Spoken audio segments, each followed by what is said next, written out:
Bonsoir à tous. Merci beaucoup.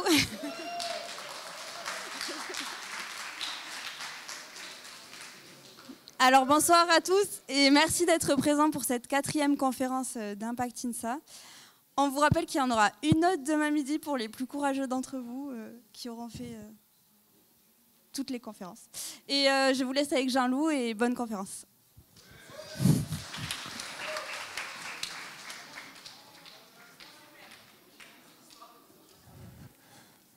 Je croyais que tu devais présenter Impact INSA. Ouais, non, bref, ok. Très bien.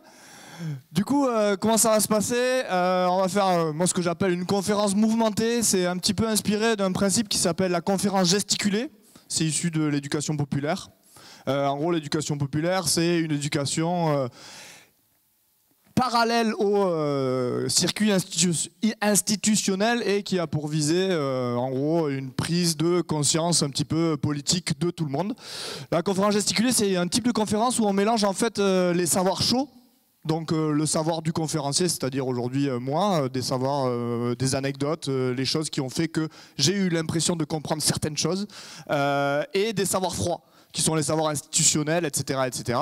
Et en gros, la conférence est un mélange de tout ça pour vous expliquer non pas ce qu'est la vérité, mais ce à quoi et à quelle conclusion je suis arrivé, et c'est mes conclusions à moi, et en espérant que ça fasse avancer les vôtres. Du coup, ça va durer 1 heure. Grosso modo. Après, si vous avez des questions, moi c'est la partie que je préfère, vu que c'est la partie que je connais pas. Donc le plus de questions vous avez après, le mieux c'est. Et le plus de questions vous avez pendant, le mieux c'est. Si vous avez envie de poser une question au milieu, moi ça m'arrange. Du coup, on va commencer. Sans jeu de mots. On va commencer par le titre, croissance, décroissance, effondrement. Doit-on vraiment choisir? Qui c'est qui est interpellé par le premier terme? Croissance. Interpellé, ouais, bah alors ça, écoute, c'est à toi de voir ce que tu entends par interpellé. Hein. Bref, s'il y a un terme qui t'interpelle le plus, ouais, choisis parmi les termes de ce titre. Est-ce que croissance interpelle beaucoup quelqu'un? Le plus, c'est-à-dire? Qui est interpellé le plus par le terme croissance? Parfait, très bien, on va rouler. Ouais, toi, non mais ok, il y a une personne, non mais c'est bien. Décroissance. Ouais, c'est génial la décroissance. Ok. Effondrement. Ok, on a des belles questions sur l'effondrement, c'est marrant. Ok, très bien. Personne n'est interpellé par le choix?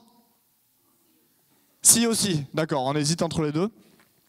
Parfait. Eh bien, c'est tant mieux, on va parler de tout ça. On va parler de ces 4 termes et peut-être surtout du 4e. Avant ça, je reviens sur ça. Ça, c'est une image qui est pour moi hyper importante. Vous l'avez déjà vue? Qui c'est qui a déjà vu cette image?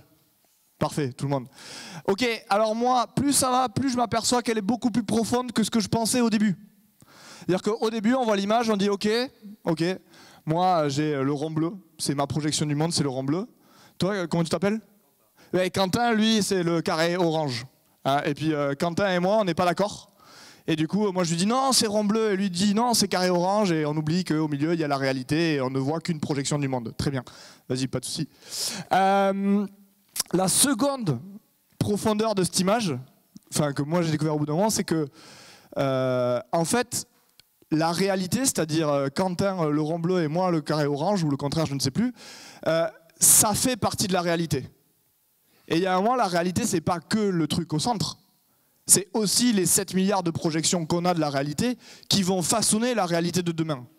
Donc c'est pas juste le truc au milieu qui est la réalité. La réalité, c'est tout.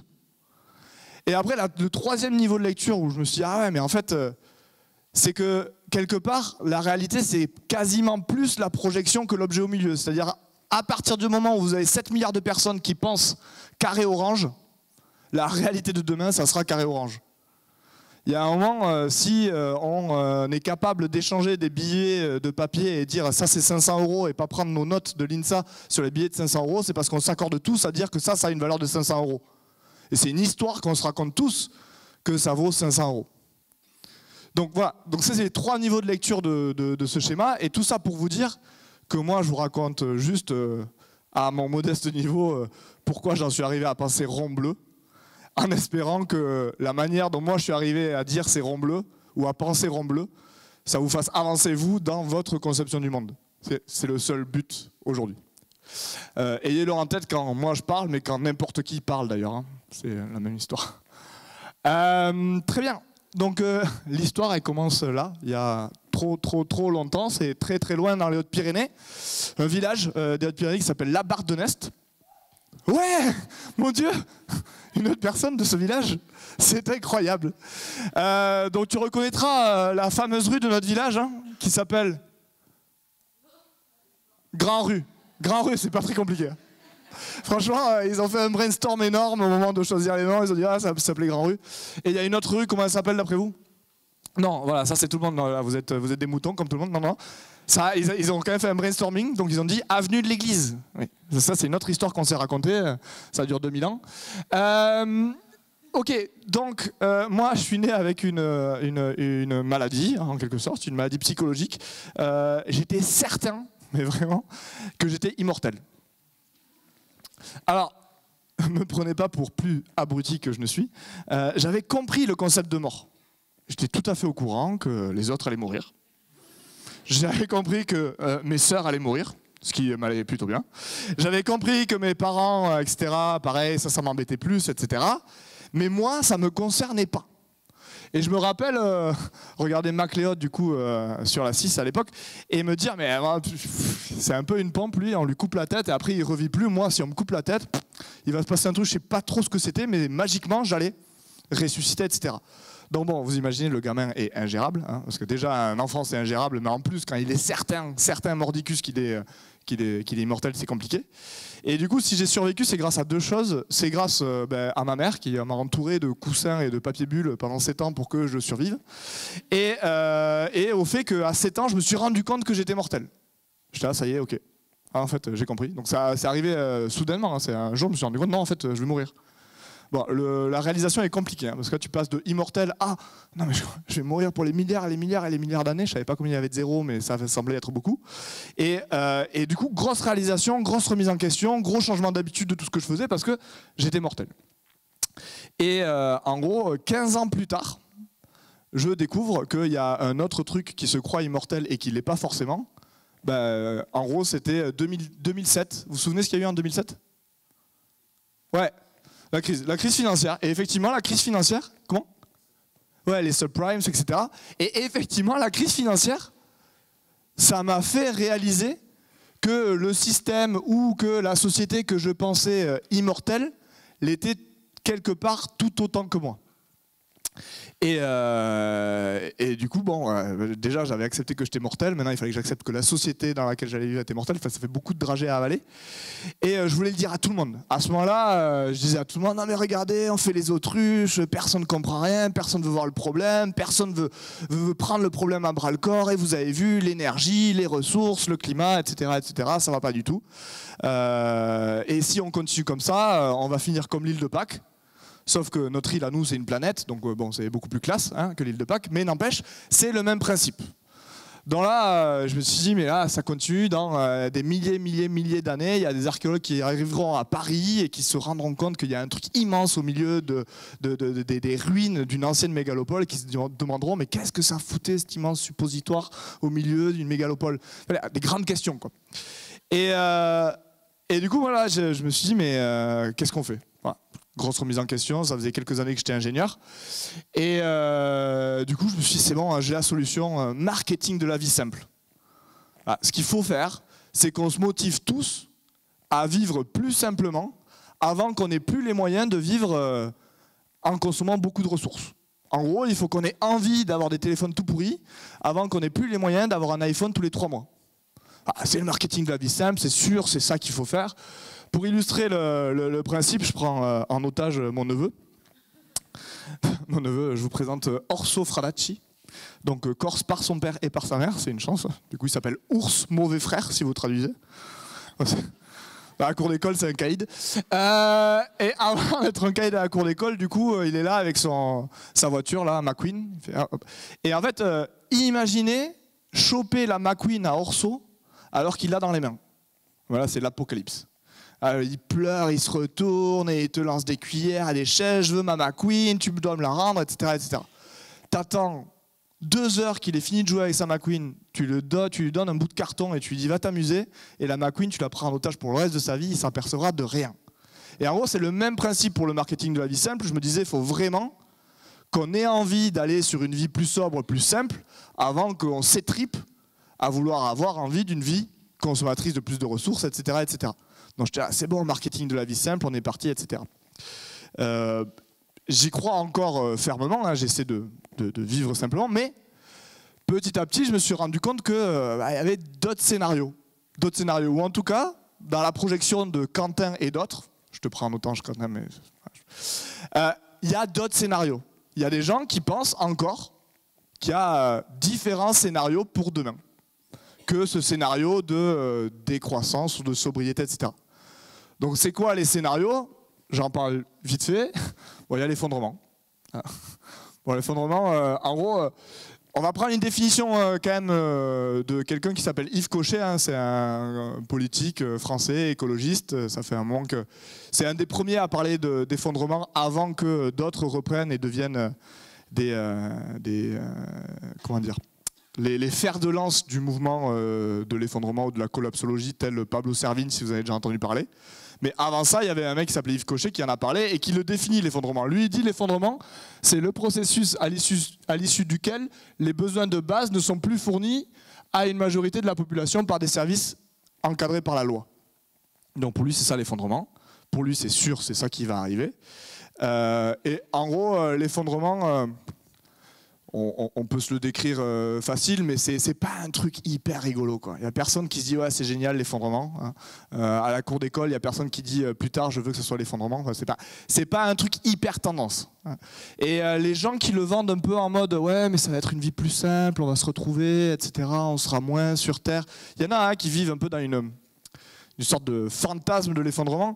Ils disent oui, on sera 500 000, on vivra mieux, on sera plus connecté à la nature. Très bien, ce qui est peut-être vrai, mais pour passer de 7 milliards à 500 000, il y a un petit truc, un petit gap. Et ça, je pense que c'est jamais hyper sympa à passer. Donc voilà. Donc ça, c'est l'effondrement. Il y a des gens qui pensent que c'est ça qui va arriver. Et honnêtement, ça fait par exemple 10-15 ans qu'un Yves Cochet en parle. Et c'est pas quelque chose dont on parle de moins en moins. Qu'on y croit ou qu'on n'y croit pas, qu'on pense que ça va arriver ou que ça va pas arriver, c'est quelque chose quand même dont on parle de plus en plus, notamment en France, notamment ces dernières années. Moi, je me suis dit que l'effondrement, ça devenait vraiment mainstream quand j'ai vu une série de 6 articles sur LCI.fr qui en parlaient. Quand LCI.fr parle de quelque chose, c'est que c'est mainstream. Donc voilà, donc ça c'est un scénario, il y a des gens qui y croient. Vous avez un scénario qu'on appelle la creative descent, donc c'est un peu l'équivalent anglais de la sobriété heureuse, en gros, qui est un truc où on se dit ok, on n'a pas assez de ressources, faut se calmer, et on va, en se prenant main dans la main, décroître de manière coordonnée. On va parvenir à partager un gâteau qui se réduit de manière apaisée. Ça, et il y a beaucoup de gens qui militent pour ça, et moi, avec mon marketing de la vie simple, c'est exactement dans ce scénario que je m'inscris. Donc ça, c'est un scénario. Et après, vous avez les gens qui sont partisans de encore un tour. On va faire encore un tour, et grâce à de la technologie, etc., on va arriver à continuer à croître, et on va continuer à parvenir à extraire de plus en plus de ressources de la Terre, etc., que ce soit en termes d'énergie, ou que ce soit en termes de ressources, de minerais, etc., etc. Et dans ça, il y a, par exemple, moi, beaucoup de choses que je regarde. Il y a une chaîne YouTube qui s'appelle Crash Course, que je vous recommande, qui est exceptionnelle, qui a beaucoup de sujets d'éducation et qui est très bien. Une chaîne plus connue qui s'appelle Kurzgesagt, que vous avez peut-être déjà vu. J'en vois des gens qui notent, du coup j'en profite. Je vous fais passer un carnet. Dans ce carnet, vous pouvez noter votre adresse email, et il y a 2 colonnes. Il y a une colonne que vous pouvez cocher si vous voulez recevoir les liens et les sources de toute la conférence dont je vais parler. Et une colonne que vous pouvez cocher si vous voulez vous abonner à une newsletter où j'écris un article par mois sur ces sujets-là. sur moi là où j'en suis, ce que j'ai découvert, etc. Et vous cochez si vous voulez recevoir la newsletter. Et ça, c'est soit l'un, soit l'autre. Enfin, vous faites ce que vous voulez et vous pouvez ne pas mettre vos emails du tout. Enfin, ok. Quentin, si je vois pas ton email, attention. Donc voilà, donc Kurzgesagt, hyper bonne chaîne, etc. Et c'est des gens qui sont dans ce scénario de encore un tour. On va arriver par de la technologie, par plus de connaissances, à repartir sur un monde qui croît, etc. etc. Vous avez le blog des blogs parmi les blogs de tous les blogs, Wait But Why, que je surrecommande, qui est un blog qui est arrivé à me faire bouger de croyances pourtant bien ancrées chez moi. Donc ça, c'est quand même une performance. Donc je vous le recommande si vous avez l'occasion. De toute façon, je vous enverrai des liens, vous inquiétez pas. Vous avez Elon Musk, qui est complètement dans ce truc-là. Et Elon Musk, c'est marrant, mais on en parle de plus en plus. Moi, ça fait un moment que je m'y intéresse. Moi, j'avais des collègues il y a 4 ans, 5 ans, qui travaillent dans l'aéro, etc., qui se moquaient clairement d'Elon Musk il y a 4 ou 5 ans en disant « Non, mais il est bien gentil, à vouloir faire atterrir des fusées. S'il croit qu'on n'y a pas pensé avant, il se met le doigt dans l'œil jusqu'au coude. » Oui, apparemment, il a ressorti son doigt.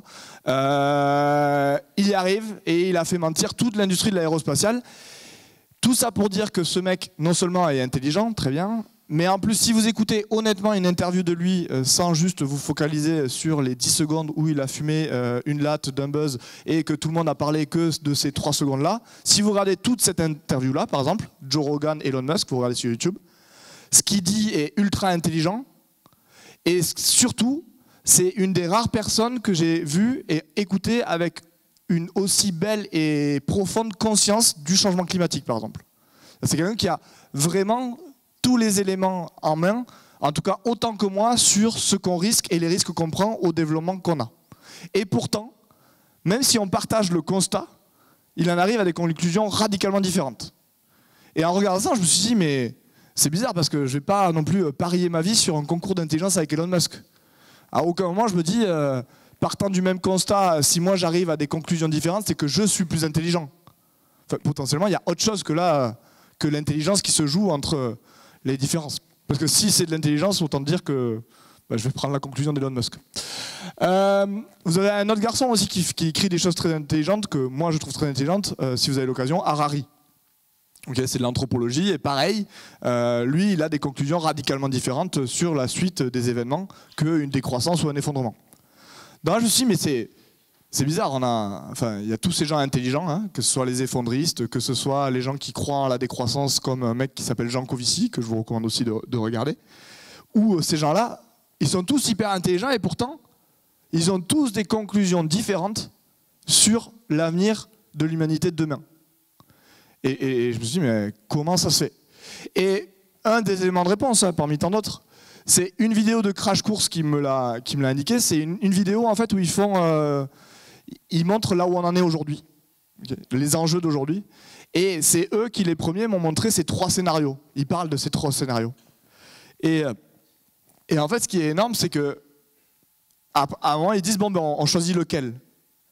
Et ce qui est marrant, c'est qu'ils disent all for one. Donc ils disent, on est absolument pour le premier scénario et on y croit et on va aller sur celui-là. Et en fait, ils prononcent le mot believe.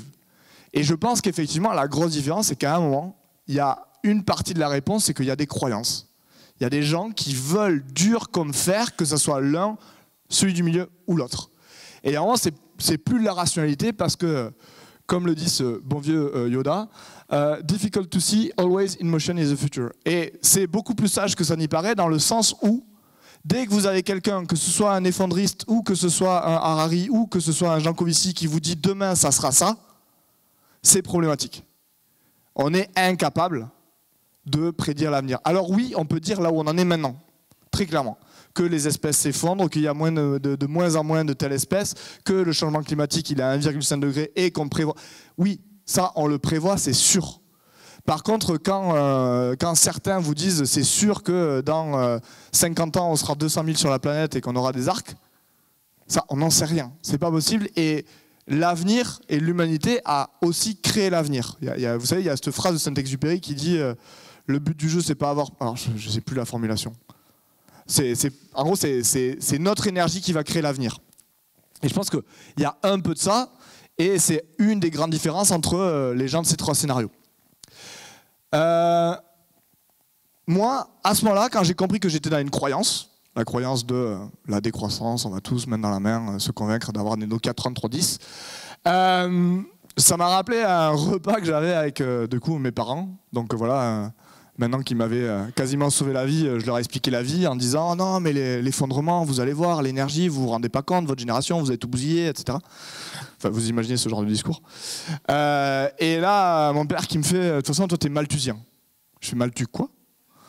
Et alors il m'a expliqué Malthus. Donc Malthus, c'est ce monsieur qui a écrit un traité sur la population en 1800. Et en fait, où il expliquait très simplement, il disait, ben, c'est simple, hein, on a l'agriculture qui peut nourrir tant d'habitants. C'est 1 milliard à son époque. Il estimait qu'avec l'agriculture, on pouvait nourrir 1 milliard d'habitants. Et il disait, ben, si ça dépasse, ça va se réguler, c'est pas grave, c'est comme les populations de lapins. Ben, ça va revenir à 1 milliard et les famines et les guerres, ça n'est qu'un moyen de ramener la population à 1 milliard. Et ça a eu des conséquences sur les conseils politiques qu'il a donnés à la Grande-Bretagne assez dramatiques, puisqu'il a dit on ne va pas envoyer des bateaux de nourriture à l'Irlande, parce qu'en gros, c'est que la nature qui fait son boulot, donc on va plutôt les laisser crever de faim, et comme ça, tout va bien. Non, mais ce que je veux dire, c'est que si vous lisez son livre, ou des résumés, hein, ce qui est mon cas, wikipedia.fr, il a complètement raison. C'est-à-dire qu'en gros, avec son paradigme de l'agriculture, les terres arables, c'est une ressource finie, on ne va pas arriver à nourrir plus d'1 milliard d'habitants, il a raison. La seule chose qu'il n'avait pas pris en compte, c'est ça. Et ça, donc ça c'est un graphique de Wade Butway, hein. En gros, c'est quelque chose, donc vous avez en abscisse le temps, en ordonnée le progrès humain au sens large, et c'est de voir que le progrès, avec le temps, il a une accélération exponentielle, c'est-à-dire qu'on progresse techniquement de plus en plus vite. Et en fait, on est câblé pour faire une projection de la vitesse à laquelle le progrès nous a amenés, mais avant. Et on n'arrive pas à anticiper l'accélération du progrès. Donc en gros, toutes nos prédictions sont quelque part fausses si le progrès continue à accélérer. C'est un problème d'ailleurs de l'éducation au sens large, c'est-à-dire qu'on éduque nos enfants pour être adapté au monde dans lequel on a grandi. Moi, j'ai grandi dans un monde où il n'y avait pas encore Internet. À quoi ça sert si j'éduque des enfants pour être adaptés à un monde sans Internet? Ils ne vont pas être adaptés.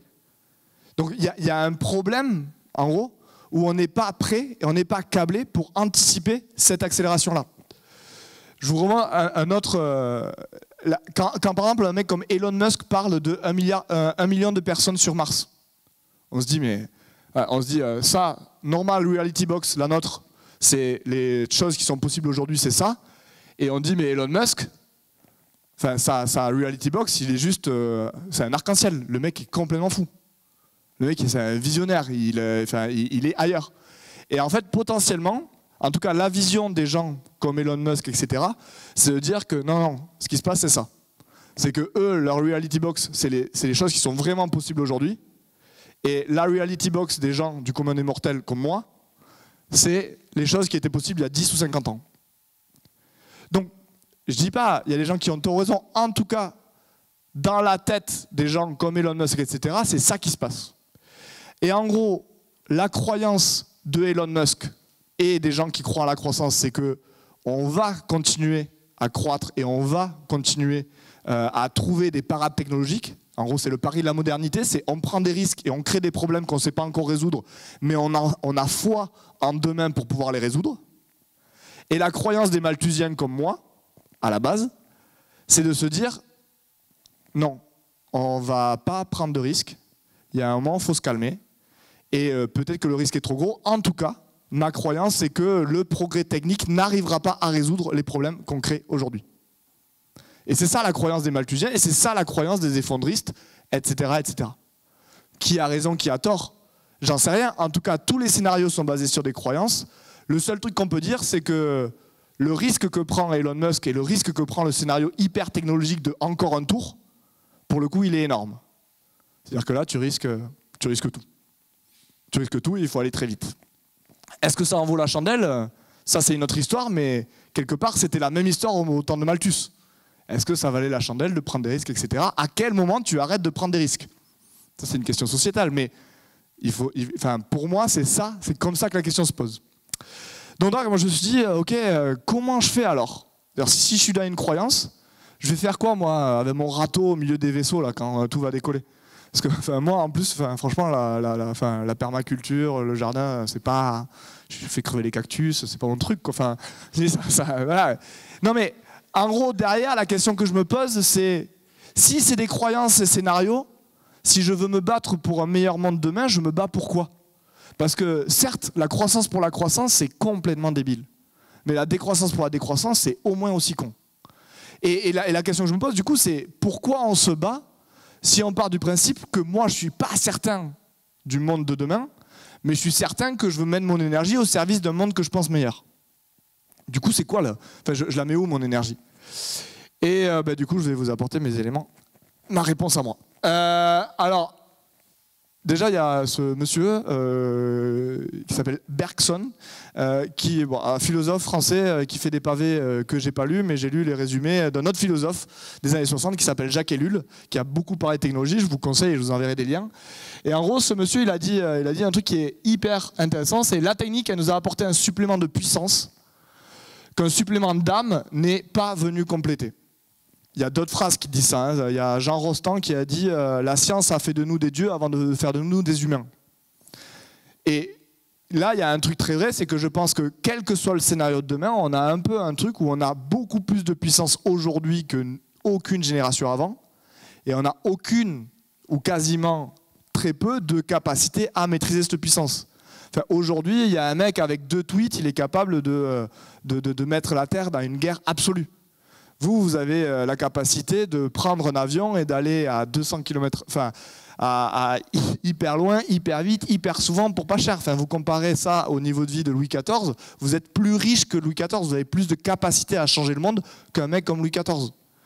Tout ça pour dire qu'on est beaucoup plus puissant et pourtant on n'est pas beaucoup plus intelligent.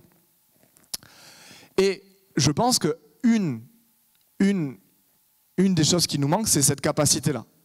La capacité à prévoir quels impacts vont avoir la puissance qu'on va dégager, en tant qu'individu, mais en tant que société.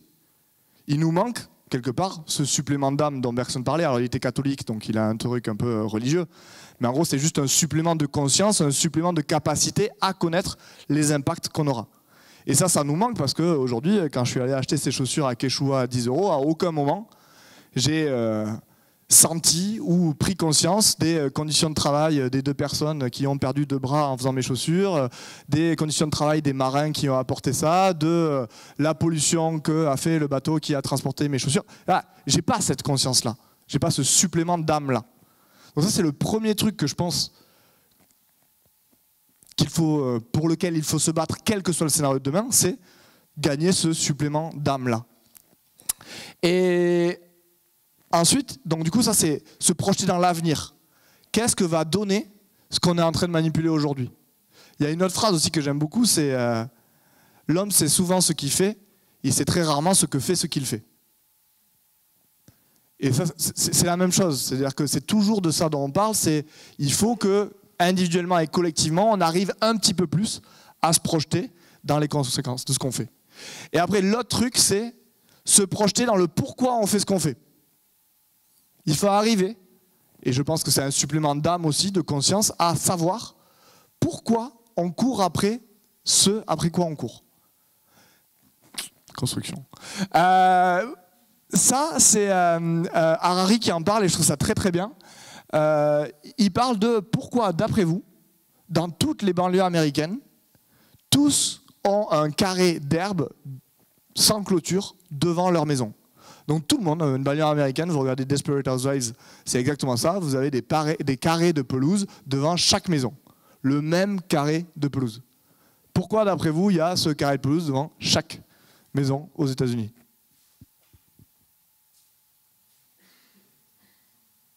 Ouais. Hein?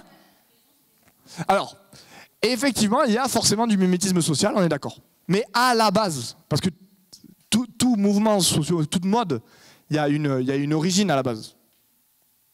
Donc ça serait quoi l'origine de cette mode-là? Après, effectivement, les moutons s'en chargent.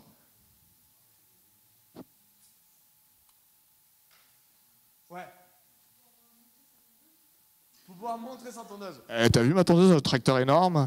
Alors, ça aurait pu, mais il y a un peu de ça, mais ça remonte encore plus loin si tu veux. Ouais, alors, pour montrer sa richesse, mais en quoi une pelouse en 2019, c'est un signe de richesse plus que juste un parking avec 2 Porsche? Tu vois, à budget équivalent, les 2 Porsche, ça montre plus quand même. Pourtant, le mec avec 2 Porsche, il va préférer avoir une Porsche de moins et quand même laisser... Comment?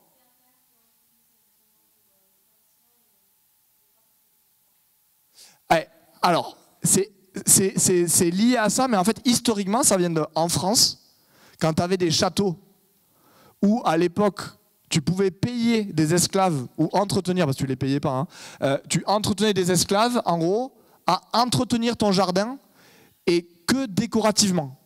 À aucun moment, un jardin ne produit de la nourriture et quelque part est efficace, rentable, au temps du Moyen-Âge et de la Renaissance. Tu payais et tu entretenais des gens à faire juste tchic-tchac-tchouk dans un énorme jardin. Et ça, c'est un signe de richesse énorme. Il y a un signe de richesse, tu peux payer des gens, une armée d'esclaves, à ne rien faire d'autre qu'un truc qui est décoratif. Et en gros, à l'époque, tu arrivais devant des châteaux et la pelouse était champ-fort, c'était magnifique, c'était magnifique, etc. Tu disais, oh, c'est bien entretenu, ça va bien, ils sont riches. Ou alors, tu arrivais et il y avait un petit jardin qui était mal entretenu, où le mec, en plus, faisait pousser des trucs pour manger et pour nourrir ses esclaves. Tu disais, ah, ça va mal, ils vont mettre la clé sous la porte. Et en fait, c'est resté. Tout ça pour dire que le jour où tu prends conscience de ça, toi, qui est en train de te dire non, non, mais moi, ma pelouse, je la fais parce que j'ai envie d'un barbecue, je la fais pour me prélasser au soleil, etc. Le jour où tu réalises ça, le jour où tu prends conscience de pourquoi tu fais les choses, potentiellement, tu as la liberté de faire autre chose. Tant que tu n'as pas pris conscience de pourquoi tu faisais les choses, tu n'as aucune liberté de penser autrement et de sortir quelque part de ton conditionnement. Et du coup, effectivement, le jour où tu te prends compte de ça, tu te dis, potentiellement, moi je veux un figuier, potentiellement, je veux un jardin zen japonais. Voilà. Et je pense que ça, quel que soit le scénario de demain, c'est pareil. Il faut avoir conscience de pourquoi l'humanité va là où elle va et pourquoi on court après cette croissance absolument, absolument. Et le jour où on comprendra pourquoi et que potentiellement il y a d'autres moyens d'y arriver, eh bien, on arrivera peut-être à imaginer d'autres futurs possibles que celui vers lequel on court aveuglément. Donc pour moi, c'est vraiment les 2 choses qu'il faut faire pour refaçonner le présent et ce qu'on fait aujourd'hui. C'est avoir conscience de nos impacts futurs et avoir conscience de pourquoi on y va. Et en fait, du coup, effectivement, de réaliser que derrière le fait individuel de faire sa pelouse, on participe juste à la perpétuation de cette idée de richesse du jardin, on peut individuellement faire autre chose. Une autre chose qui est toujours hyper importante, moi je trouve, quand on parle de ces sujets-là, c'est faut pas. Il y a beaucoup de discours, vous savez, il y a qu'à, faut quand, il faudrait quand, c'est bizarre, pourquoi on n'arrive pas à penser pour les autres et à s'accorder tous pour qu'il n'y ait plus de famine, etc., etc. Et je pense que c'est intéressant de se rendre compte qu'en fait, la situation est hyper complexe et que si on n'arrive pas à gérer les problèmes qu'on a aujourd'hui ou si on a autant de mal, c'est que quand même la situation est extrêmement difficile et extrêmement nouvelle pour l'humanité. Et du coup, j'aime bien me réfléchir à pourquoi on est aussi peu conscient de ces choses-là. Pourquoi on y arrive, pourquoi c'est aussi difficile de penser systémiquement pour 7 milliards d'humains. Alors, moi, la première réponse, c'est... Vous avez déjà entendu parler du nombre de Dunbar? Non? Alors, Dunbar, c'est un primatologue. Et en gros, ce qu'il a fait, lui, c'est qu'il s'est rendu compte que les tailles de groupes d'individus de primates étaient toujours les mêmes. C'est-à-dire qu'un groupe d'orang-outans, c'est toujours 12, un groupe de chimpanzés, c'est toujours 25. Alors, c'est pas 25 précisément, mais en moyenne, c'est toujours les mêmes nombres. Les gibbons, un autre type de primate, c'est 8, etc., etc. Il s'est rendu compte que, par espèce, c'était toujours les mêmes nombres qui revenaient. Et il s'est dit, mais pourquoi? Enfin, pourquoi c'est toujours les mêmes tailles? Est-ce que c'est parce que la taille de la savane, est-ce que c'est la circonférence des arbres, etc., etc. Et il a fait tout un tas de calculs et il s'est rendu compte que le meilleur moyen de prévoir la taille d'un groupe de primates, c'est dans l'espèce donnée, de voir le rapport entre le néocortex, dans la partie où il y a les fonctions cognitives supérieures, et le cerveau total. C'est-à-dire qu'en gros, plus vous avez un ratio qui est élevé, plus vous avez une taille de groupe qui est élevée. Parce qu'en fait, le primate a tout simplement les fonctions cognitives supérieures suffisantes pour arriver à interagir avec un nombre d'individus assez grand, pour s'en souvenir, pour gérer les relations sociales avec les uns et les autres. Okay. Et le nombre de Dunbar, en fait, c'est juste l'extrapolation de ce nombre chez une espèce de primate qui nous est assez familière, nous. Et ce nombre, du coup, c'est 150. Ça veut dire que juste instinctivement, nous, notre ratio entre le néocortex et le reste du cerveau, on arrive à gérer des interactions avec 150 individus. Et en fait, ce nombre, c'est marrant, mais on le retrouve assez souvent. C'est-à-dire que si vous voyez le nombre régulier de gens avec qui on a des interactions, par exemple sur un réseau comme Facebook, pas le nombre d'amis, hein, le nombre de gens avec qui vous avez vraiment des interactions, c'est aussi de l'ordre de 150.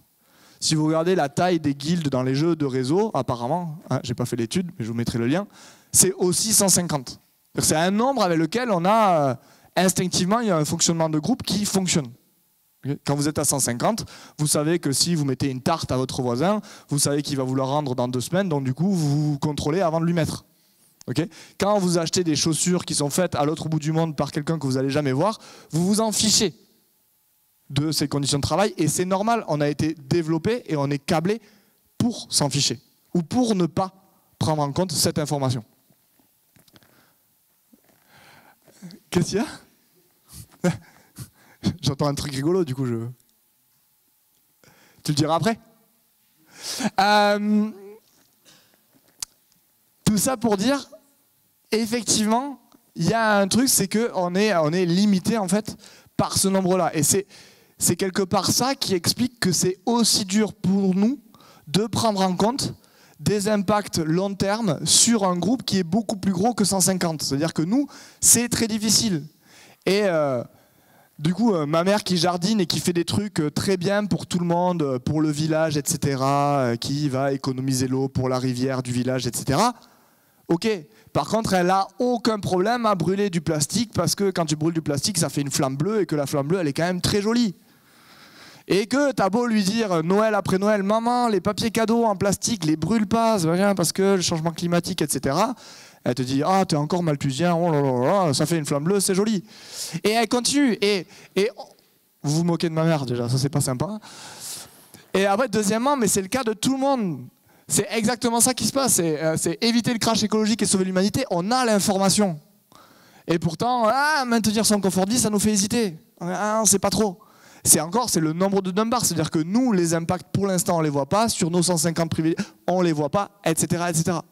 Et du coup, quand je dis augmenter la conscience de nos impacts et augmenter la conscience de pourquoi on fait ce qu'on fait, c'est juste un moyen potentiellement d'arriver à augmenter ce nombre de Dunbar qu'on a chez nous à 150 à plus.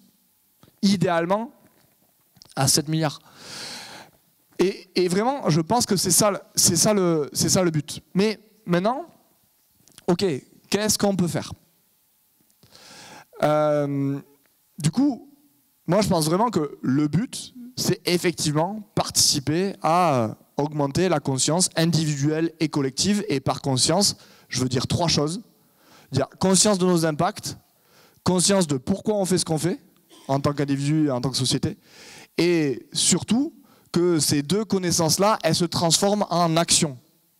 Parce que je peux très bien avoir conscience des... Et c'est ce qui se passe en ce moment, c'est-à-dire que l'humanité a conscience du changement climatique. On le sait. Et pourtant, on ne l'a pas encore transformé en action, a priori.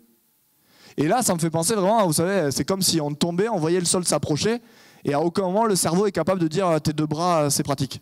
Là, mets-les, ça va te sauver. Et là, on est comme ça, on voit le sol se rapprocher, et on n'est pas encore capable d'agir sur le présent. Donc ces 3 choses, c'est les 3 choses qui, je pense, sont importantes et pour lesquelles il faut se battre, et qui nous sauveront ou nous donneront un avenir meilleur, quel que soit le scénario de demain. Et à aucun moment, moi, je tire un trait sur la fusion. Si la fusion peut nous permettre d'avoir un avenir meilleur, pourquoi pas? Moi, j'ai rien contre. À partir du moment où on développe ces 3 choses. Donc, première chose, sur ce qu'il faut faire, alors moi ce que je pense qu'il faudrait, vous les pistes, hein. Y a 2 grandes écoles, vous savez, il y a les gens qui sont colibris, qui disent chacun fait sa part. Hein, moi, si je jette moins de papier, si je prends des douches plus courtes, c'est déjà bien et je vais sauver le monde. Et puis il y a les gens qui disent non, non, pas de remise en question individuelle, c'est les structures. Il faut bouger les structures, c'est les structures qui forment les gens, etc. Moi je pense qu'il n'y a pas de débat, il faut les deux. Mais par contre, à aucun moment il faut penser que moi en faisant ma part, ou que en s'intéressant juste, en n'ayant que des gens qui s'intéressent à faire sa part, ça suffit. Je pense vraiment qu'il y a un aller-retour à faire. C'est pas forcément à chacun de nous à faire cet aller-retour, mais c'est toujours à soutenir toutes les initiatives qui vont soit dans l'individuel, soit dans le changement de structure. Mais c'est vraiment, il faut à la fois se changer et à la fois changer les structures qui changent le monde. Donc moi, j'ai divisé ça en deux. On va partir de soi, parce que c'est toujours intéressant de commencer par soi. Déjà, soi, c'est arrêter de croire que la conscience, c'est un escalier et que l'humanité serait en haut de l'escalier. Okay, donc ça, c'est un peu comme ça qu'on voit la conscience. C'est-à-dire qu'en gros, un chimpanzé, il est plus conscient qu'une fourmi, mais il est quand même moins conscient que nous. Et la fourmi, elle est plus consciente qu'une pierre. Voilà. Et nous, on est tout en haut de l'escalier, c'est génial. Potentiellement, l'escalier de la conscience, la capacité à se projeter dans le futur, dans le passé, il est comme ça. Rien nous dit que l'humanité est arrivée en haut de la marche. Donc le but du jeu, je vois, ça fronce les sourcils. Qu'est-ce qui n'est pas clair? Ah merde. Moi, je me dis, elle fronce les sourcils, elle n'a pas compris, je vais lui expliquer. D'accord. Éternue, tranquille. Je t'ai mis le stress là. Ah, t'arrives plus, ouais. C'est normal. Donc l'escalier de la conscience, c'est de se dire rien ne nous dit qu'on est tout en haut. Et le but, je pense, quelque part de l'humanité et de chaque humain, c'est d'essayer à sa modeste échelle d'arriver à monter la prochaine marche ou la micro-marche qui est derrière. Et je pense que c'est ça, quelque part, qu'on peut faire à notre échelle, que ce soit individuel ou collective. Qu'est-ce qu'on peut faire individuellement pour monter cette prochaine marche de la conscience? Ah oui, parce que Wade Butoy, il en a fait carrément une religion, lui. Ça s'appelle le truisme. Bref. 3 pistes, mais parmi tant d'autres. Moi, je pense qu'effectivement, la méditation, c'est quelque chose d'intéressant. Pas parce que on croit en je sais pas quelle personne. Juste l'activité d'avoir conscience de ce qui se passe dans son esprit. Parce qu'effectivement, quand on fait ça, on a un peu plus conscience de ce qui fait qu'on agit comme on agit, ce qui fait qu'on va chercher tel confort plutôt que tel autre, ce qui fait qu'on va être énervé plutôt que plein de sentiments bienveillants envers une autre personne. Et ça, à notre niveau, c'est hyper intéressant de savoir comment on fonctionne, parce que du coup, on est capable de savoir aussi peut-être un petit peu mieux comment les autres fonctionnent. Qui c'est qui a déjà médité? Par méditer, je veux juste dire l'activité d'essayer d'observer ce qui se passe à l'intérieur de son esprit et des pensées qui émergent ou qui émergent pas. Qui c'est qui a déjà essayé de faire ça? Ok. Bon, du coup, pour vous, vous voyez ce que je veux dire. En gros, si un jour vous essayez de penser à rien, parce que ou alors de vous concentrer sur la respiration, vous allez voir que vous avez des pensées qui émergent et vous ne savez pas d'où elles sortent. Et en fait, le but de la méditation, c'est d'être le plus conscient possible de ce qui se passe à l'intérieur de soi. Et je pense qu'effectivement, c'est une piste pour arriver à développer cette capacité à changer le présent et à changer ce qu'on fait. Parce que quand vous êtes conscient de pourquoi vous êtes en colère, vous êtes capable de changer ce que vous faites et des conséquences que vous allez donner à votre colère. Quand vous ne savez même pas pourquoi vous êtes en colère, vous êtes juste la marionnette de votre colère. Le jour où vous savez que vous êtes en colère parce qu'un tel, il vous a vexé, votre ego, il est blessé, et que du coup, vous allez essayer, dans la phrase d'après, de l'écraser, potentiellement, quand vous faites ce chemin avant de le bâcher, vous avez l'opportunité de ne pas le bâcher.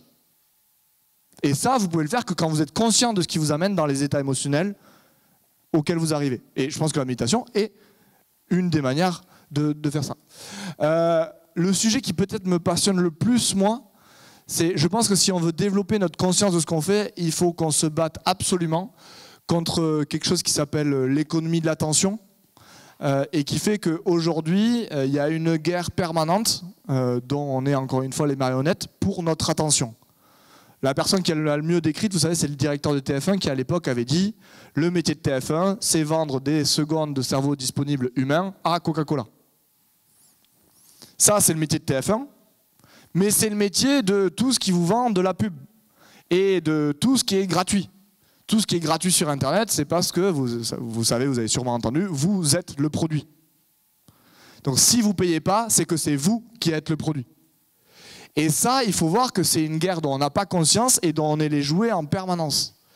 Parce que la métrique de YouTube, la métrique de Facebook, la métrique de Twitter, c'est absolument pas est-ce que vous avez avancé dans votre vie, est-ce que le contenu vous a fait devenir plus intelligent. La métrique de YouTube, de Twitter, etc., c'est combien de secondes vous avez passé devant l'appli. Que vous vous en vouliez après d'avoir regardé l'appli ou pas, on s'en fout. Le but, c'est d'avoir du temps de vous disponible derrière l'appli. Et pour ça, ils en arrivent à des choses hyper vicieuses. Ça, c'est mon flux Google Actualité, donc recommandé en fonction de vos centres d'intérêt. Et là, ça en dit long sur Bibi. Donc bon, Gilets jaunes, voilà, je suis passionné par le mouvement depuis le début, donc ça, c'était en décembre.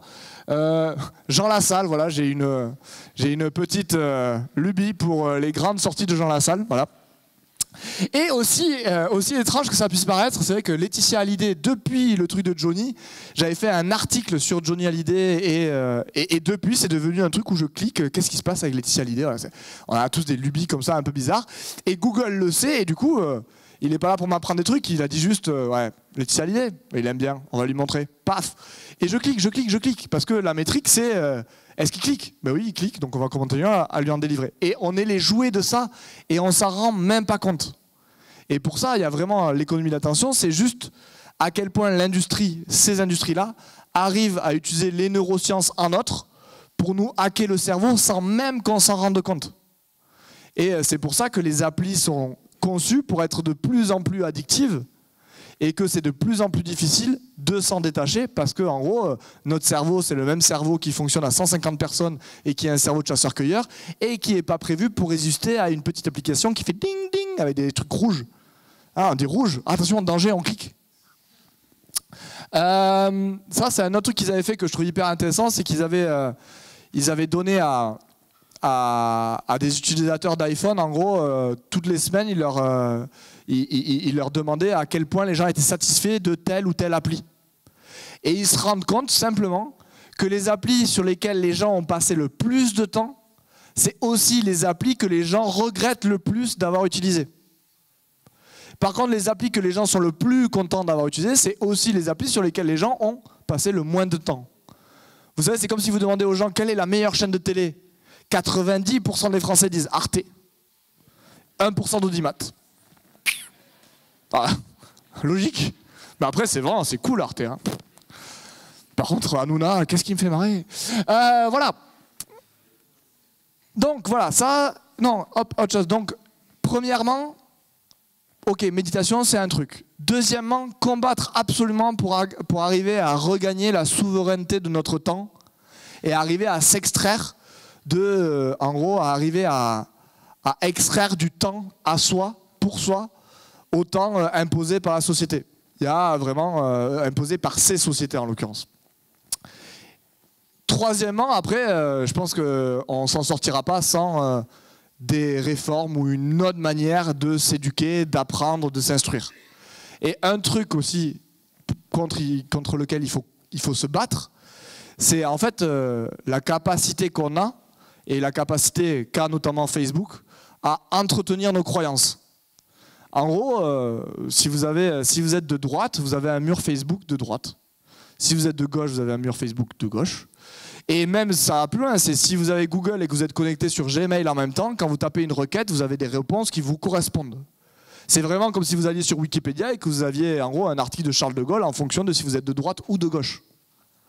C'est hyper bizarre. Comment voulez-vous qu'on fasse une société ensemble si on n'a pas tous la même vision à un moment ou au moins la possibilité d'avoir la même vision du monde? Ouais. C'est plus un éternuement.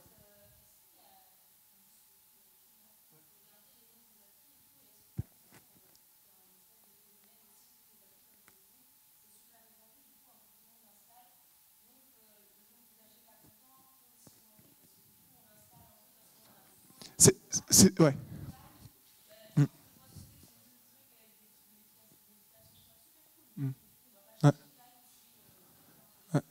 Alors, je te mettrai les liens vers l'étude. C'est pas un nombre, c'est un pourcentage d'utilisateurs ayant installé l'appli qui a décidé que. Donc ça, c'est-à-dire que le nombre de gens qui ont répondu à l'application Calm, ça va être 50 000 sur 50 000 qui l'ont utilisé.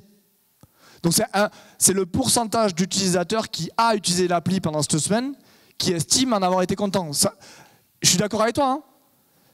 Par contre, une appli comme Calm et avec le nombre de personnes qui ont été sollicitées, il y a quand même un échantillon significatif pour dire il y a 80% des gens qui ont utilisé Calm qui considèrent que c'était bien utilisé. Alors que tu as 80% des gens qui ont utilisé Grindr ou Tinder qui considèrent qu'ils ont perdu leur temps à utiliser Grindr et Tinder. Parce que c'est ça les applis dont on parle. Tu vois ce que je veux dire? Donc, méditation, arracher du temps au temps et, quelque part, l'éducation. Et je pense que si on pouvait se confronter de plus en plus à des opinions qui ne sont pas les mêmes que nous, ça serait hyper intéressant. Je pense que si moi, tous les mois, je pouvais me convaincre d'aller parler avec mon pote qui pense que Goldman Sachs, c'est génial, je pense que c'est une bonne idée de le faire. Pour avoir un autre son de cloche et être confronté à d'autres choses. C'est comme ça que personne n'a su que Trump allait gagner, parce que tous les gens qui étaient pour Hillary Clinton, ils avaient que des trucs pro Hillary Clinton sur leur mur Facebook. Et à un moment, tu te réveilles, tu te dis « Ah, la réalité, il s'est passé un truc que j'ai pas vu. » Et je pense que ça, c'est hyper important. Donc l'éducation et l'éducation à œuvrer dans un monde où on est tous ensemble. Donc ça, c'est individuellement ce qu'on peut faire pour, quelque part, être plus conscient de ce qui se passe. Collectivement, donc ça c'est ok, dans 200, 300 000 ans, on aura tous un cerveau comme ça et on aura tous un nombre de Dunbar potentiellement à 200 000 parce qu'on aura beaucoup avancé, etc. etc. Mais il faut bien voir que l'humanité, elle n'a pas attendu cette conférence, entre autres, pour augmenter le nombre de Dunbar quelque part. C'est-à-dire que ça fait belle lurette qu'on est capable de s'organiser à plus de 150. Okay, nos capacités individuelles, elles n'ont pas forcément augmenté, mais nos capacités collectives, oui. Et en l'occurrence, la question c'est qu'est-ce qui a permis à l'humanité d'arriver à coopérer à plus grande échelle que 150? En gros, c'est de la communication différente. Bon, il y a eu l'écriture d'abord.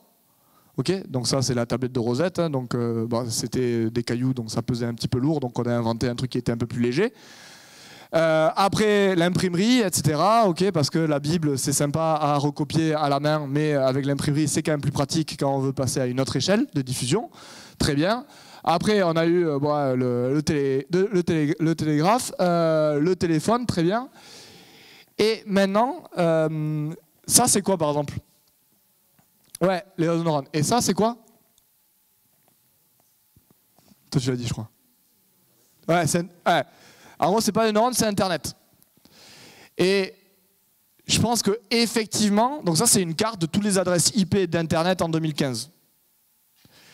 Et je pense que ce qui nous a permis de fonctionner à au moins un pays de manière coordonnée, c'est le fait d'arriver à communiquer et à avoir des circuits de communication efficaces à cette échelle-là.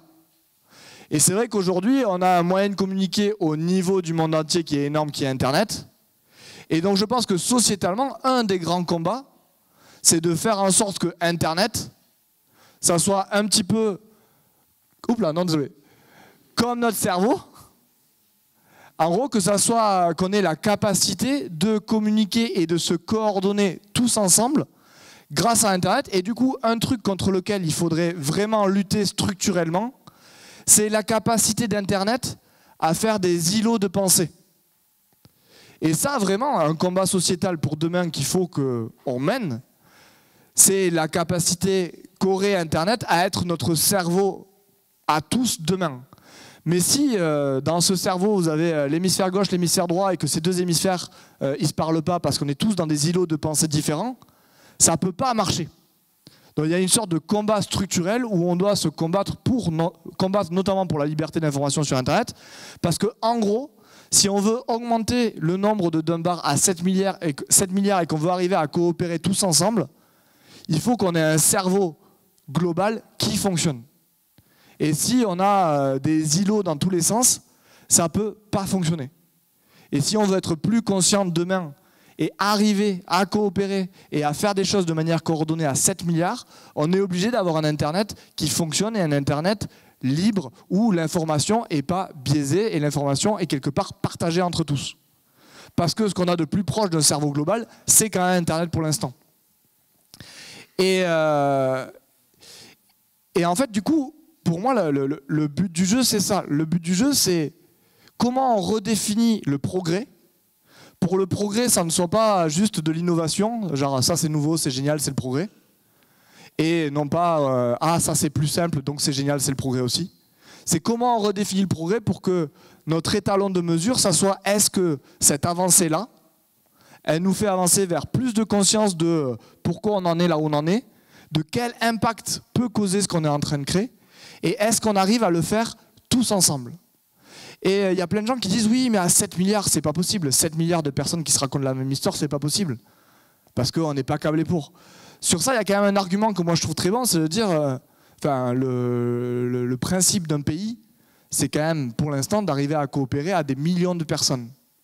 Et il y a des pays qui fonctionnent de manière coordonnée à des millions de personnes. Et si on est arrivé de passer de 150 à, par exemple, 60 millions de personnes, alors certes avec des petits problèmes, mais on y arrive, la marche est moins grande que de passer de 60 millions à 7 milliards. Donc si on est arrivé à passer de 150 à 60 millions, on est capable, on doit être capable d'arriver à passer de 60 millions à 7 milliards. Parce qu'on est obligé, parce que les problèmes qu'on crée, ils sont pour les 7 milliards, dont les solutions qu'on créera, elles seront pour les 7 milliards. On n'a pas le choix de ça. Et du coup, effectivement, je pense que ce pourquoi j'aurais envie de me battre, moi maintenant, c'est plus la croissance ou la décroissance ou l'effondrement, pour lequel j'ai jamais trop eu envie de me battre. C'est vraiment comment on fait pour que toute innovation, tout progrès, on le mesure tous, juste au seul étalon de est-ce que ce progrès-là, il nous permet d'améliorer soit notre cerveau à nous d'Homo sapiens, soit d'améliorer le cerveau global qu'on a, de fonctionner tous ensemble. Et le progrès, ça devrait être ça, et rien d'autre que ça. Voilà. Hop, merci beaucoup.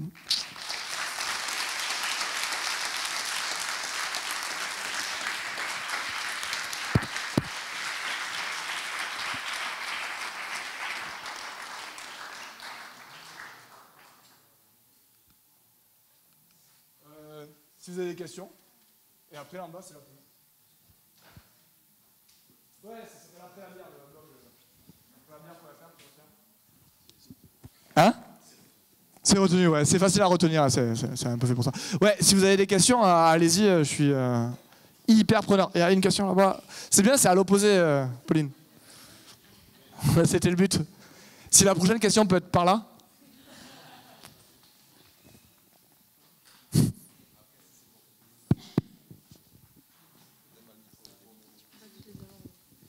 Allô? Oui.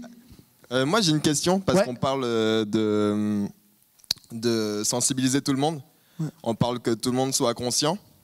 Et moi j'ai un problème, c'est qu'on a toujours ce pote qui est conscient de tout ça, qui sait, qui a toutes les solutions, on lui a donné, il suit tous ces trucs que tu as montré avant, il va tout suivre les liens, il va tout lire, il va tout regarder, il va tout écouter, mais il s'en fout. Et il a choisi lui de rien faire. Et est-ce que tu as une notion de comment aller le chercher et comment lui dire ben fais quelque chose mec, parce que c'est clair que même si on sait, tu l'as dit, il y a tout le monde qui a un point de vue et il y a des gens qui peuvent faire le choix de rien faire. Est-ce que tu penses qu'on doit faire quelque chose pour ces gens-là parce qu'ils sont pas minoritaires du tout, et comment faire? Alors, j'ai plusieurs éléments de réponse. Le premier, c'est que je pense que les gens qui font le monde de demain, c'est les gens qui font quelque chose. Donc, à la limite, ces gens-là qui font rien, tu te dis déjà c'est bien, ils ne travaillent pas contre toi. Après, moi, dans l'absolu, tu peux jamais dire à quelqu'un fais quelque chose. Enfin, tu vois, c'est un truc qui était infiniment personnel. Toi, à un moment, tu as l'impression, ou moi j'ai l'impression d'avoir compris un truc et je veux faire quelque chose. À un moment, tu es juste face à quelqu'un qui a décidé ou pas de faire quelque chose. Enfin, je pense que là, il y a un côté, à aucun moment tu peux imposer Tu peux juste te dire potentiellement, je vais faire quelque chose qui va potentiellement inspirer d'autres personnes à faire des choses, mais la première personne qui doit être touchée par ce qu'elle fait, c'est elle-même. Et vraiment, moi je vais me battre pour des structures, créer des modes, etc. Mais le combat justement structuraliste, c'est le contraire, c'est de dire, c'est pas dire à ton pote, fais ça. C'est pas dire à ton pote, prends moins l'avion. Et ça, c'est un gros problème, c'est qu'on est dans une société hyper culpabilisatrice de l'individu. J'ai encore écouté un débat là où heureusement la personne qui avait tort s'est fait torcher. Mais en gros, je vous le donne, Comte Sponville face à Bégodeau, vous tapez sur YouTube. Et en gros, le Comte Sponville disait oui, mais s'il y a tous ces problèmes, c'est parce qu'il y a des gens qui prennent de la voiture, s'il y a des gens qui ont un smartphone, etc. Et à aucun moment, moi je pense qu'il faut surculpabiliser les gens qui prennent l'avion et qui achètent un téléphone. Ce qu'il faut faire, c'est faire en sorte de créer une structure sociétale où ça soit mal vu de prendre l'avion. Et c'est pas à ton pote d'arrêter de prendre l'avion. C'est potentiellement à toi de te battre avec d'autres. Pour toi, peut-être arrêter de prendre l'avion parce que tu as découvert que la montagne à côté c'était sympa. Et pour potentiellement changer les structures politiquement pour que on ait plus conscience de ce qui se passe quand tu prends l'avion. Potentiellement pas l'interdire, mais tu vois qu'en achetant le billet, tu as une petite sensibilisation de 10 minutes au changement climatique, tranquille, et voilà. Ouais, t'as une question juste parce que t'as la flemme d'aller... D'accord. Non, juste petite info, je crois qu'en Suède, ils viennent de mener une étude et les gens prennent moins l'avion. Ils vont moins à l'aéroport, ils arrêtent de développer les aéroports parce qu'une étude a été menée, les gens prennent moins l'avion. Donc, enfin... je crois j'ai lu que le titre de l'étude, mais ça, du coup, ça me permet d'en parler.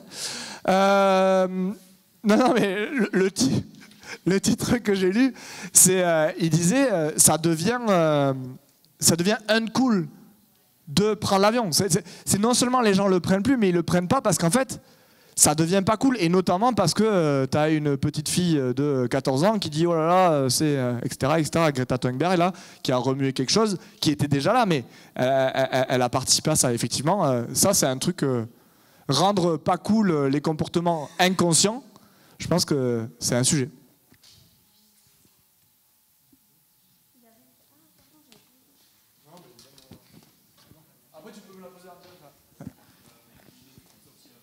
Ah oui, attends, il faut t'entendre. Il y a une étude qui est sortie il y a genre quelques temps, mais qui est ressortie il n'y a pas très longtemps, qui était sur les impacts du quotidien de nos actions, genre manger moins de viande, tout ça. Et il y en a une qui est genre 1000 fois supérieure à tous les autres, c'est genre faire un enfant de moins. Et du coup, l'idée, c'est si tu fais des enfants en moins, du coup, il y a moins de population, du coup, on a moins besoin de produire, moins de ressources, tout ça. Ouais. Du coup, est-ce qu'on a passé par une décroissance pour au final vivre mieux, voire aussi bien, voire mieux que maintenant, quoi. Alors, ça, la question des enfants, c'est une grande question parmi tous les gens qui sont très décroissants.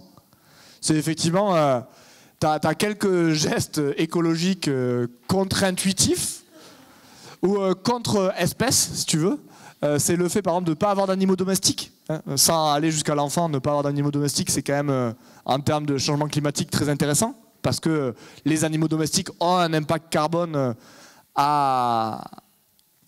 proportionnellement équivalent au bilan carbone de l'industrie des animaux domestiques, qui est énorme. Et effectivement, il y a les enfants. Très bien. Premier truc, c'est les enfants, ce qui est intéressant, c'est que c'est un petit peu comme les carrés d'herbe et l'espèce. C'est-à-dire qu'en gros, il y a des théories comme ça qui disent que si on fait des enfants, c'est parce qu'en fait, on a été aussi sélectionné parce que tous les gens qui nous ont fait ont eu des enfants avant. Enfin, je veux dire, on est issus de gens qui ont eu des enfants. Parce que les gens qui n'ont pas fait d'enfants n'ont pas laissé de descendance pour parler. Et il y a des thèses qui disent que en fait, c'est l'espèce qui parle au travers de nous. En fait, ça ne serait pas un vrai désir qu'on aurait, c'est-à-dire que l'espèce aurait façonné des désirs qu'on aurait d'avoir des enfants parce que c'est comme ça que l'espèce perdure. Tu vois, donc ça, moi je trouve une analyse intéressante et qui, là, est questionnée par le constat actuel. Sur avoir des enfants ou pas, moi je pense que s'il y a autant la question en ce moment, dans le mouvement écologiste par exemple, d'avoir des enfants, c'est que c'est un sujet du moment. Après, je pense que c'est hyper difficile. Tu vois, il y a des choses qui sont contre-intuitives et je pense que le fait de ne pas avoir d'enfants, ça peut être très contre-intuitif. Et je pense que c'est absolument pas aux individus de prendre cette charge-là. C'est un peu comme l'avion. Tu vas pas culpabiliser les enfants tu vas pas culpabiliser les gens d'avoir des enfants. Tu vois, mais j'ai pas dit que c'était ça que tu disais.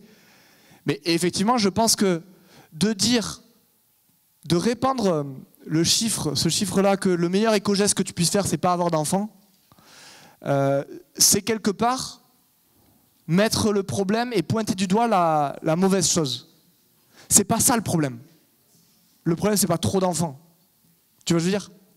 Le problème, il est autre part. Par contre, c'est une des manières qu'aura l'humanité sûrement de réduire drastiquement la population s'il s'avère qu'on va vers ce scénario-là. Je ne sais pas si j'ai répondu plus ou moins à ta question. Ouais.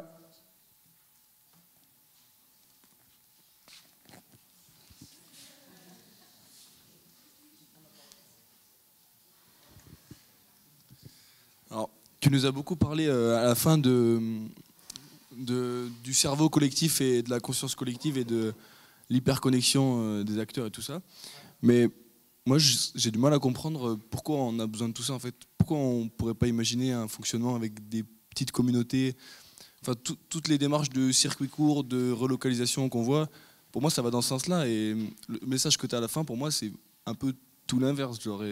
C'est plus un scénario hyper connecté. Et ce truc de dire qu'on doit fonctionner à 7 milliards, pourquoi on en a tant besoin? Pourquoi on ne pourrait pas imaginer l'inverse, en fait?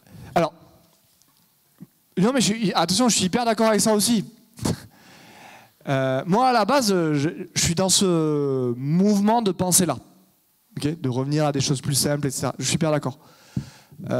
Le problème auquel ce mouvement va faire face, c'est que tu le veuilles ou non, les gens qui, pour l'instant, façonnent le monde sont des gens qui ne pensent pas comme ça. Et ce n'est pas un jugement de valeur, c'est bien, c'est pas bien. C'est que pour l'instant, c'est exactement comme l'intelligence artificielle. L'intelligence artificielle, moi, c'est un non-sujet à la base. C'est un truc, ça ne m'intéresse pas. Par contre, pour l'instant et en ce moment, ce qui façonne le monde, ou ce qui va façonner notamment, alors, à part si ça s'effondre entre-temps, mais si ça s'effondre entre-temps, on s'en fout. Il n'y a pas de question, on n'est pas là, on s'en fout. Donc tout ça, t'oublies, et on fera bien que ce qu'on pourra. Mais si ça ne s'effondre pas, ce qui va, toi, façonner la manière dont tu vas travailler demain, ton métier d'ingénieur ou ton éventuelle assez rapide inutilité en tant que, pas ingénieur, mais par exemple tous les boulots hyper automatisés où ce que tu fais, c'est t'envoies des mails toute la journée, c'est l'intelligence artificielle. Que tu le veuilles ou non, c'est pas la question. Donc ce que je veux dire là, c'est que moi je me dis, quel que soit le scénario de demain, qu'il soit décroissant ou pas, je ne crois pas qu'Internet va disparaître demain. Et je ne crois pas non plus que notre capacité à changer le monde et à modifier le monde drastiquement va disparaître demain. Donc je dis juste que pour arriver à gérer ces problèmes-là, il faut effectivement, que je le veuille ou non, développer une capacité à changer le monde de manière globale aussi. Mais ce qui ne veut pas dire qu'en parallèle, tu n'as pas le nouveau monde de demain qui émerge avec... Ou aussi en parallèle, parce que moi je pense, ça c'est un scénario, on a fait comme si le monde allait décroître globalement, le monde allait s'effondrer globalement, ou le monde allait croître globalement.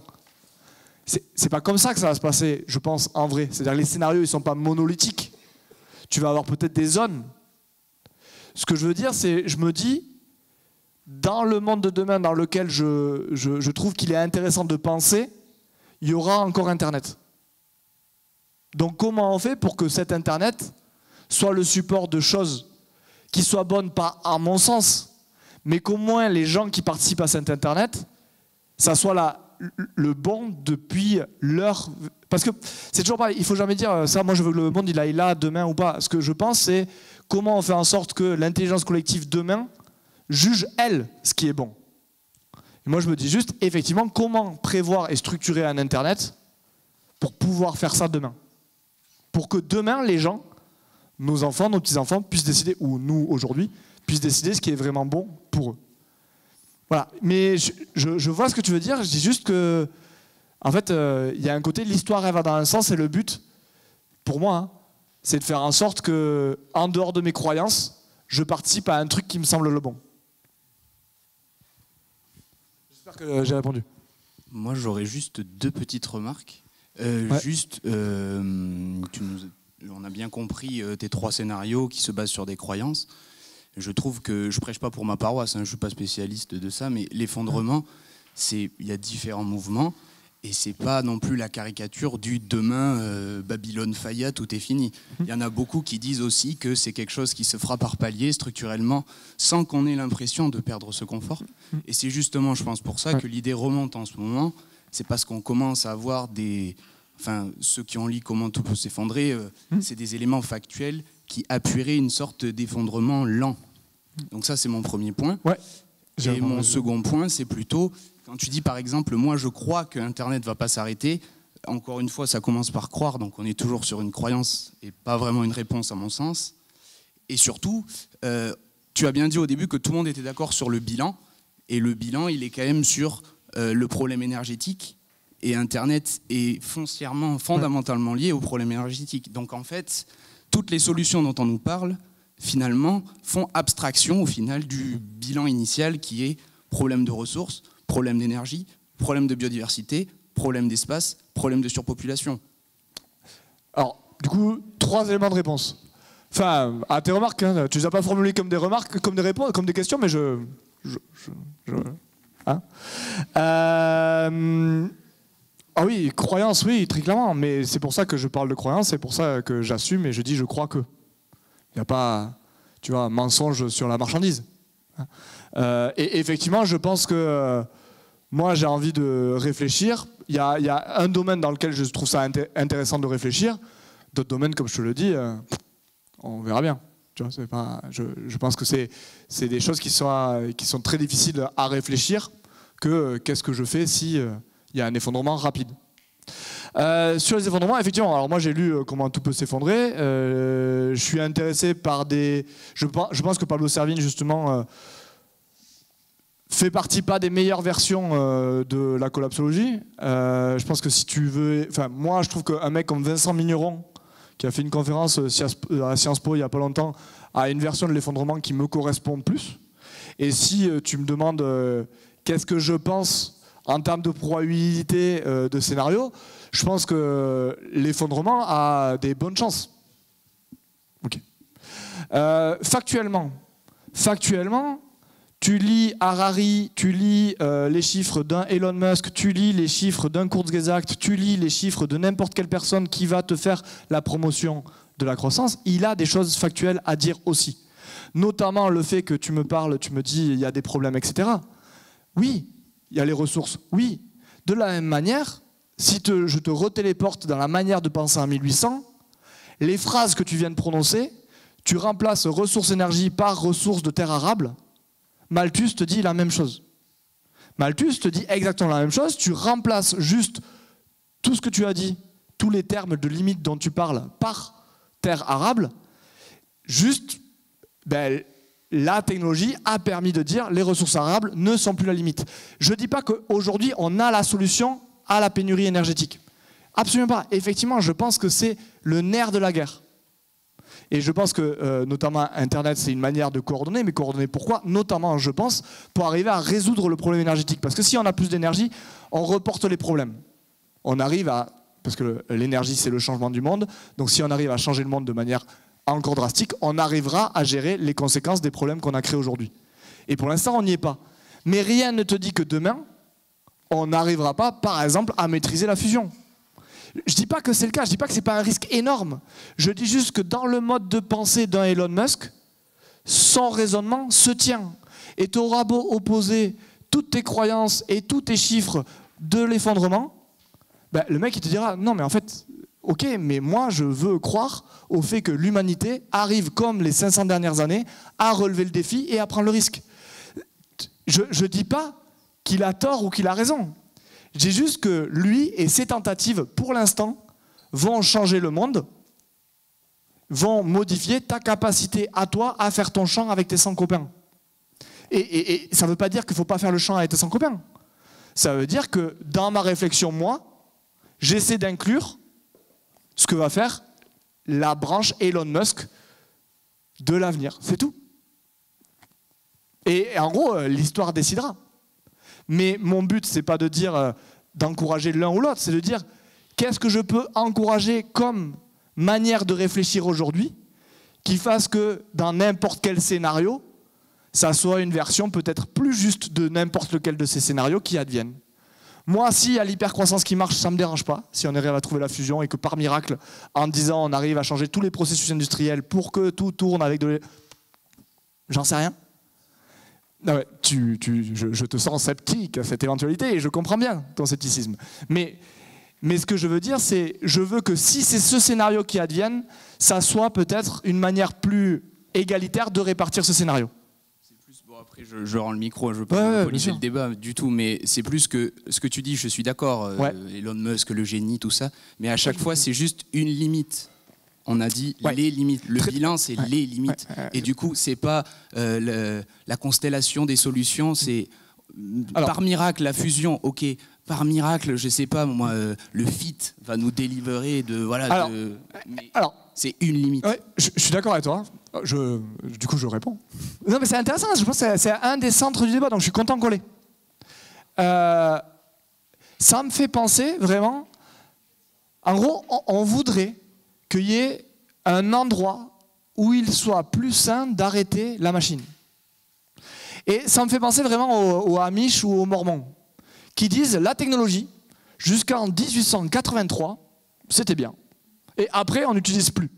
Donc on utilise la roue, on utilise plein de choses. Par contre, au bout d'un moment, on a décidé, non mais là c'est plus bien. Et c'est pareil, c'est-à-dire, elle est où ta limite? Il est où le risque tolérable? Parce que ça fait 500 ans que l'humanité ne fait qu'une chose, c'est repousser les limites. Et je suis d'accord, à chaque fois c'est un risque, et à chaque fois c'est un risque de plus en plus grand.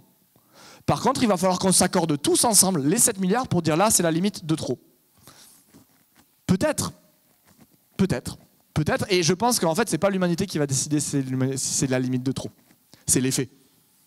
Et le but du jeu, c'est de faire en sorte que, quel que soit les faits, qu'ils nous donnent raison à ton groupe ou qu'ils donnent tort à un autre groupe, ça soit la meilleure version de ce touchage de limite qui advienne.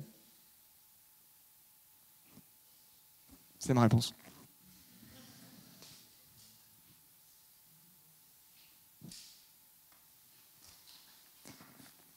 Merci beaucoup. Et ben, du coup... oh là, une question. Oh là, désolé, les gens te détestent.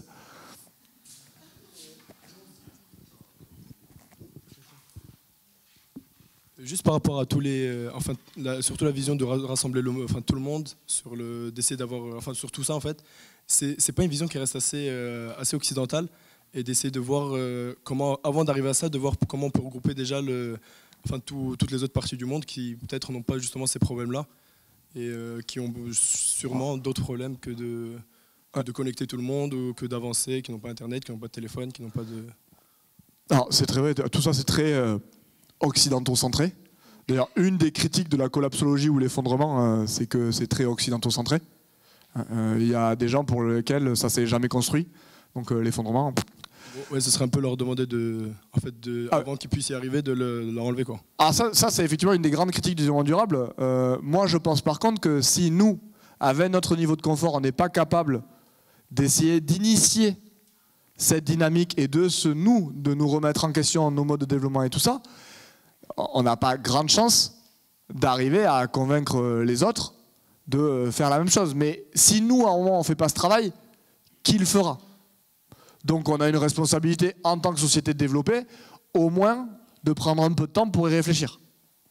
Donc c'est absolument pas à nous de dire aux autres ce qu'il faut qu'ils fassent et comment il faut qu'ils se développent. Par contre, je pense que c'est notre responsabilité de société développée d'y penser, parce qu'en gros, quand t'as faim, t'y penses pas. Point. Donc nous, pour l'instant, on n'a pas faim, donc c'est à nous d'y penser, et c'est à nous de faire en sorte de créer quelque chose qui fasse servir à tout le monde, ou qui permette à d'autres de se dire on va faire la même chose pour compenser les problèmes de tel ou tel scénario. Mais à aucun moment, il faut... ça c'est un peu hyper important de surtout pas donner de leçons aux autres pays. Ouais. Les gens qui veulent partir, vous pouvez partir. Hein, vous n'êtes pas obligé d'écouter les questions-réponses. Il y a la soirée avec autour de plein de discussions. Il y a aussi à manger, à boire, il y aura des concerts qui a démarré. Donc on va continuer un peu ici s'il vous plaît, mais après, si vous voulez, et après on ira vers la salle de Boom pour la soirée. Vas-y Abir. Encore moi. Je voulais juste rebondir sur la remarque. parce qu'au final, c'est vrai qu'il y a beaucoup de pays qui reprochent à l'Occident non pas le fait d'être développé à ce point aujourd'hui, mais le truc c'est que ce développement a été aussi à l'origine du développement d'autres choses, autres que matériel, donc notamment au niveau de l'éducation. Donc le fait de créer de la richesse comme ça, avec ces nouvelles technologies, avec ces nouveaux moyens, ça a permis de développer les structures d'éducation, etc. Ce qui fait qu'on se retrouve avec des populations, par exemple en Europe, avec un taux d'analphabétisation très faible. Et du coup, le reproche de certains pays, donc hors Occident, c'est surtout vis-à-vis de choses comme ça, parce qu'en soi, ne pas avoir de centrale nucléaire, maintenant qu'on a compris que c'était un petit peu n'importe quoi, ok. Mais le truc, c'est que maintenant, on n'a pas d'école, la moitié de notre population ne sait pas lire ni écrire, on a encore des soucis au niveau de l'égalité homme-femme, enfin, c'est surtout ça, en fait. Et ça, par contre, qu'est-ce qu'on en fait? On leur dit, démerdez-vous. Non, enfin, alors, déjà, sur le nucléaire, c'est n'importe quoi, c'est ta croyance. Je te chante gratos. Non, on leur dit rien. On essaie de faire en sorte que notre manière de vivre et se développer leur coupe pas l'herbe sous les pieds. Tu vois, déjà, si on arrêtait d'exploiter les pays en voie de développement, ça serait déjà une énorme étape. Si on arrêtait déjà de leur voler les ressources et de... je pense qu'ils nous demandent à aucun moment de leur expliquer comment il faut éduquer leurs enfants. Ils nous demandent juste de leur permettre... Et du coup, nous, le seul truc qu'on a à faire, c'est de regarder notre petit nombril, faire en sorte d'arriver à potentiellement arriver à trouver nous-mêmes des modes de développement qui sont un petit peu meilleurs et un peu plus respectueux de l'environnement et qui arrêtent d'être basés sur la spoliation de ressources ailleurs. Et eux se chargeront, je pense, du coup, avec cette non-spoliation nouvelle, d'en faire des fleurs. Mais ce que je veux dire, c'est comment on fait dans une situation où actuellement, par exemple, même des entreprises, disons françaises, se permettent de faire des choses à l'étranger qu'elles ne pourraient pas faire en France à cause de la législation qui l'interdit pour telle ou telle raison, les mesures d'hygiène, de sécurité, de machin. Et ailleurs, on s'en fiche parce que la loi le permet, parce que du coup, on est en position de force. Comment ? Là, c'est là où le fait que toi, tu prennes des douches plus courtes ne suffit plus. Et c'est là où, en gros, tu milites et tu te bats pour que les structures changent. Non mais, t'as pas le choix.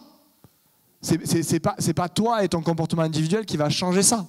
Alors oui, tu peux consommer autrement, arrêter de consommer les produits de telle ou telle entreprise. C'est très bien, il faut le faire. Dans la mesure du possible, parce que acheter des sacs Patagonia quand ça vaut 120 €, t'en achètes un, t'en achètes pas non plus tous les jours. Tu vois, donc t'as une certaine limite en tant que consomme-acteur. Tu vois, mais par contre, je pense qu'il faut se battre mordicus contre les structures qui permettent notamment l'évasion fiscale, etc. Enfin, il y a des trucs où tu te dis, un système où tu as les 7 personnes les plus riches qui possèdent autant que les 3,5 milliards les plus pauvres, comment tu veux ne pas te battre contre des structures qui permettent ça? Bon, ben voilà, et je pense que c'est juste. Enfin, c'est juste. C'est beaucoup. Mais c'est ce genre de combat, entre autres, qu'il faut mener. Et si ces combats arrivent à avoir une issue un petit peu positive, effectivement, ça permettra à des pays en voie de développement d'avoir des modes de développement et de l'éducation un petit peu mieux qu'avant, parce que les grandes entreprises pourront plus faire n'importe quoi. J'ai pas dit que c'était facile, j'ai juste que je pense que c'est vers ça qu'il faut tendre. C'est votre croyance. Oui, carrément. Ouais, c'est...